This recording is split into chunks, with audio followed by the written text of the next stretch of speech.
I want to talk to you guys about something I think is really going to transcend. You know, fishing lipless crankbaits, you're talking about the best pre-spawn lure on grass lakes there is. I don't care if you're at the California Delta, if you're at Toledo Bend, Rayburn, Gunnersville, Chickamauga, all of the fabulous lakes. And you know, it's also a great deal to fish on shallow bars on spotted bass lakes like Logan Martin and Lay Lake.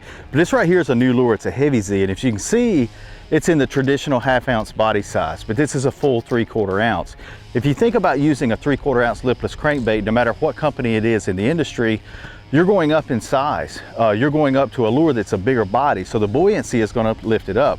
When you're making a cast with a lipless crankbait, your speed of your retrieve actually dictates the depth that that lure is at. The more you slow it down, the deeper it's going to go. The more you speed it up, it's going to rise up. It's going to lift. So if you've got a big body crankbait, like what lipless crankbait, what's in the 3/4, that lift is going to happen quicker. So even though you've gone up in weight, you're really defeating your purpose on being able to want to keep that lure down. You know, getting the right setup for a lipless crankbait. This is a Team Loose Custom Pro, then the Hyper Mag, a 3-to-1 gear ratio. I like a fast gear ratio because I can slow it down as much as I need to. But if I get grass hung up on my lure and I need to hurry it up and get it back in, I can clean it off real quick. This is 17-pound fluorocarbon, Bass Pro Shops XPS fluorocarbon, and the rod is a Duckett White Ice 2, 7.3 medium heavy action rod. I like a rod that's has a little bit more stiffness to it than a regular crankbait, because a lot of times you're ripping that grass off of there, and you got to have something that's going to be firm. And this rod is that for about 70% of it, and then it gets a soft tip. The Heavy Z, again, is the lure we're using here.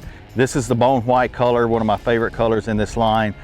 We smoked some smallmouth up at Lake Oahe on this lure right when it first came out, and I just absolutely fell in love with it. How it stays down in that deeper grass, and you can fish it more efficiently without having to just extremely slow it down. I can cover more water, find those active fish, and get a lot more bites. When I throw it out there, I'm going to let it start falling and pump it. This is the only crankbait scenario where I keep my rod tip high a lot of times, and really just let it get down, start ticking in that grass. And if I'm start feeling grass, I'm going to speed it up with my gear ratio a little bit. When I'm not feeling grass, I'm going to slow it down. And when you get in those windows, that's where the magic is going to happen, and you're going to catch those fish. Immediately hit a waypoint on your electronics and fish that area over and over. You're going to find some of the best action of the season. See you guys next time right here on Wired to Fish.